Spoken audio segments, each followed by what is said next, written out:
नमस्कार, स्वागत है आपका एक और नई स्टोरी में। आज की स्टोरी उत्तराखंड के एक छोटे से गांव नैनीधार के बारे में होने वाली है। नैनीधार में एक हवेली है जिसे लोग ठाकुर हवेली के नाम से जानते हैं और उस हवेली में कोई नहीं रहता, लेकिन फिर भी उन गांव वालों ने उस हवेली से कई बार कई अलग अलग आवाज़ें सुनी है। कभी किसी के बात करने की आवाज़ें तो कभी कदमों की आवाज़ें। गांव वालों ने बताया ये हवेली किसी और के कारण श्रापित नहीं है, बल्कि इसी हवेली में जो रहते थे ठाकुर प्रताप सिंह चौहान, उन्हीं की पुत्री का श्राप इस हवेली पर लगा हुआ है। लगभग 100 से 120 साल पहले ठाकुर प्रताप सिंह चौहान और उनकी पत्नी और पुत्री, वो तीनों इस हवेली में रहते थे। ठाकुर बहुत ही क्रूर स्वभाव का था, तो वो सिर्फ अपने बराबरी के लोगों को ही अपना समझता था और बाकी के लोगों पर अत्याचार करता था। बिल्कुल दया भाव नहीं रखता था दूसरों के प्रति। लेकिन ठाकुर की पुत्री जो कि रूपवती थी, वो बहुत ही सरल थी और शांत स्वभाव की थी और वह हर एक की फीलिंग को समझती थी। ऐसे ही रूपवती किसी गरीब लड़के के प्रेम में पड़ गई और उसे छुप छुप कर मिलने लगी। तो ये बात उस हवेली के यानी कि ठाकुर प्रताप सिंह चौहान को पता लग गई। तो ठाकुर को पूरे गांव में शर्म महसूस होने लगी। ठाकुर को अपनी इज्जत मान सम्मान अपनी बेटी से भी ज्यादा प्यारा था। तो अपनी इज्जत रखने के लिए अपनी ही सगी बेटी को उसने काल कोठरी में डलवा दिया, उसी हवेली के, और उस लड़के को हवेली से कहीं दूर उसे भी काल कोठरी में डलवाया था। लगभग 2 से 3 महीने बाद ठाकुर ने सोचा कि है तो अपनी ही बेटी, तो उससे बात की और उसे बाहर निकाला। जैसे ही रूपवती काल कोठरी से बाहर निकली तो उसने उस लड़के का पता लगाया कि वो जिंदा भी है या इन लोगों ने मार दिया। तो पता लगाने के बाद रूपवती वापस उस लड़के से मिलने लगी और फिर ये बात ठाकुर को पता चल गई। अब ठाकुर ने सोचा कि अब वह इन दोनों को माफ नहीं करेगा और ठाकुर ने अपनी मान सम्मान इज्जत बचाने के लिए अपनी ही बेटी को हवेली की एक दीवार में चुनवा दिया, जिंदा। ये सदमा उसकी माँ बर्दाश्त नहीं कर सकी और उसी दिन माँ ने भी उसी हवेली में सुसाइड कर लिया। इन दोनों की हत्या के लगभग 1 महीने बाद उस हवेली में अचानक आग लग गई और पूरी हवेली और हवेली के अंदर जो लोग थे वो सब जल के खत्म हो गए। तब से लेकर ये हवेली आज तक बंद पड़ी है और लोगों का मानना है कि इस हवेली में रूपवती की आत्मा आज भी है। तो अब बात है 2015 की। 2015 में अमन नाम का पत्रकार दिल्ली से नैनीधार आया था, क्योंकि अमन को लोक कथाओं और डरावनी जगहों पर रिसर्च करना पसंद था। अमन को दिल्ली में पता लगा कि उत्तराखंड में एक नैनीताल नाम की जगह है जहाँ पर एक हवेली है जो कि हंटिंग लोकेशन है। तो अमन की रुचि उस हवेली में पड़ गई और वह तुरंत ही नैनीधार आने के लिए निकल चुका था। तो अमन नैनीधार आके गांव वालों से पूछने लगा कि उस हवेली में क्या है और क्या राज है। तो गांव वाले अमन को देखकर अचानक शॉक हो चुके थे। तो अमन ने उन गांव वालों को बताया कि मैं पत्रकार हूँ और ऐसी ऐसी जगहों पर रिसर्च करने जाता हूँ, इसलिए इस बार मैंने नैनीधार लोकेशन चुनी। तो गांव वालों ने वो सारी घटना अमन को बताई और साथ ही साथ गांव वालों ने काफ़ी मना किया कि वह उस हवेली में ना जाए। फिर भी अमन कैमरा लेके उस हवेली के पास पहुंच गया। शाम का समय था और हवेली के आसपास के जो पेड़ थे उनकी परछाई हवेली पर पड़ रही थी और वो परछाई बिल्कुल ही अजीब परछाई थी, पेड़ों की जैसी परछाई नहीं थी वो। अमन ने कैमरा ऑन किया और हवेली का बड़ा गेट खोला। वह गेट बिल्कुल ही धीरे धीरे खुल रहा था और अंदर धूल की काफ़ी मोटी परत जमी थी और हवेली के अंदर हर कोने में काफ़ी अजीब ठंडक थी। अमन धीरे धीरे उस हवेली के अंदर जाने लगा।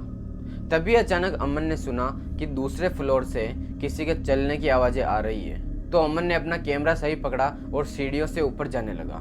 वह जैसे ही ऊपर पहुंचा तो उसे सामने एक बंद दरवाज़ा दिखा और उस दरवाजे पर काफ़ी छोटे छोटे खून के धब्बे लगे हुए थे। तो अमन ने उस कमरे का दरवाज़ा खोला और दरवाज़ा खोलते ही काफ़ी बड़ी पेंटिंग नजर आई जो कि शायद रूपवती की थी। अमन अंदर गया उस कमरे के। अमन ने जैसे ही पहला कदम उस कमरे में रखा तो उस कमरे का गेट दोनों अचानक बंद हो चुके थे। अमन ने पीछे देखा कि कौन है, तो वहां पर कोई नहीं था। तो अमन घबरा गया और वापस आगे देखा तो अचानक एक जोर से हवा का झटका आया और वो सामने लगी तस्वीर नीचे गिरकर पूरी तरह से टूट चुकी थी। पिछले 100-120 सालों से वो तस्वीर नीचे नहीं गिरी, पर जैसे ही अमन उस कमरे में गया तो अचानक एक ठंडी हवा का झोंका आया और वो तस्वीर गिरकर टूट गई। तो अमन सोच में था कि ये आज ही क्यों गिरी और उस कमरे में काफी अजीब तरह से रोने की आवाज आ रही थी। जो आवाज़ रूपवती की थी और वह कह रही थी कि मुझसे मेरा प्यार क्यों छीना। तो अब अमन की सांसें थम गई और वह काफ़ी जोर से डर गया।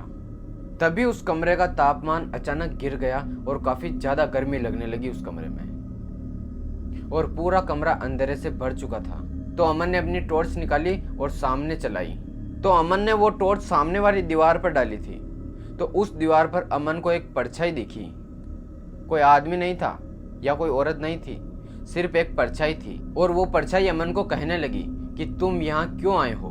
अमन पहले से ही काफ़ी ज़्यादा डरा हुआ था और वह डरते डरते कहा कि मैं यहाँ सच्चाई जानने आया हूँ। तो वह परछाई कहने लगी कि मैं अब भी अपने प्रेमी का इंतज़ार कर रही हूँ जिसे मेरे बाप ने मुझसे छीन लिया।